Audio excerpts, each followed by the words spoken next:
ఇప్పుడే జీ5 app download చేయండి. చూడండి మీ ఫేవరెట్ టీవీ షోస్ ఎప్పుడైనా ఎక్కడైనా.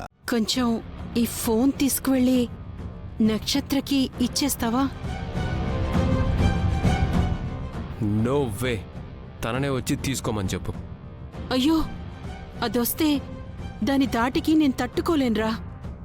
బావతో పెళ్లికి ఒప్పుకో అని చెవిలో జోరీగలాగా తెగ విసిగిచ్చేస్తుంది. ఆ విసుగులో ఒప్పేసుకుంటానేమోనని నాకు భయంగా ఉంది. సరే, నేనే తీసుకెళ్ళిస్తాను.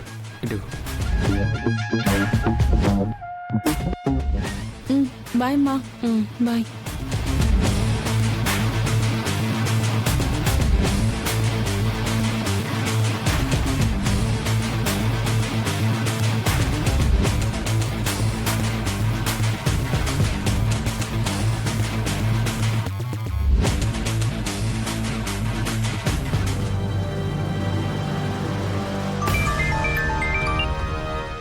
చెప్పు శారదా.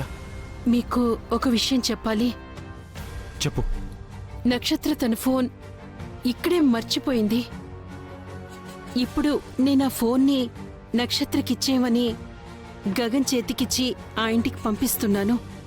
గగన్ ఇక్కడికి వస్తున్నాడా? రాని, నేను చూసుకుంటాను.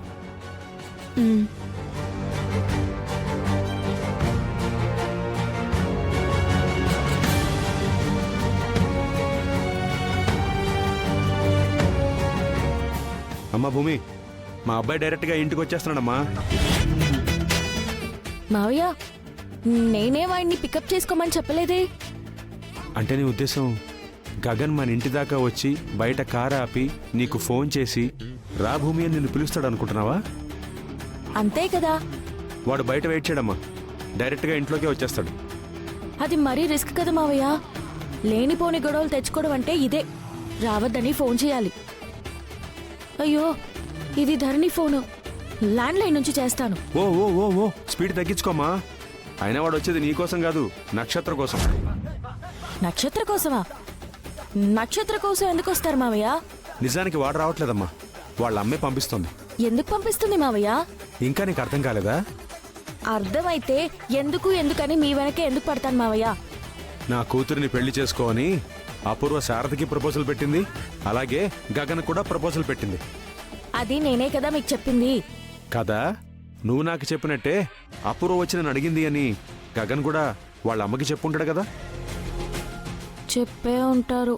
అలా చెప్పినందుకు శారద, నా కొడుకు నా మాట వినేలా ఉన్నాడు, నక్షత్రకిచ్చి పెళ్లి చేయొచ్చు, కాకపోతే ఒకేసారిగా పెళ్లంటే గగన్ ఒప్పుకోడు కాబట్టి మెల్లగా నక్షత్రకు అలవాటు చేయాలనే ఉద్దేశంతో వాణ్ణి ఇంటికి పంపించుంటుంది.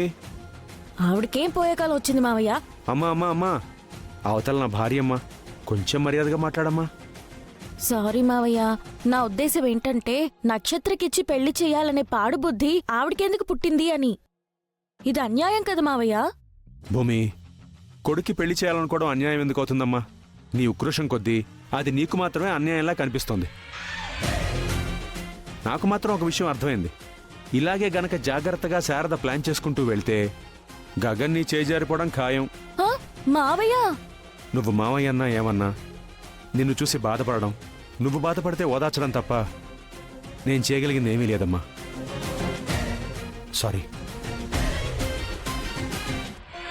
జీ5 యాప్ డౌన్లోడ్ చేసి అన్ని ఎపిసోడ్స్ పూర్తి ఉచితంగా చూడండి.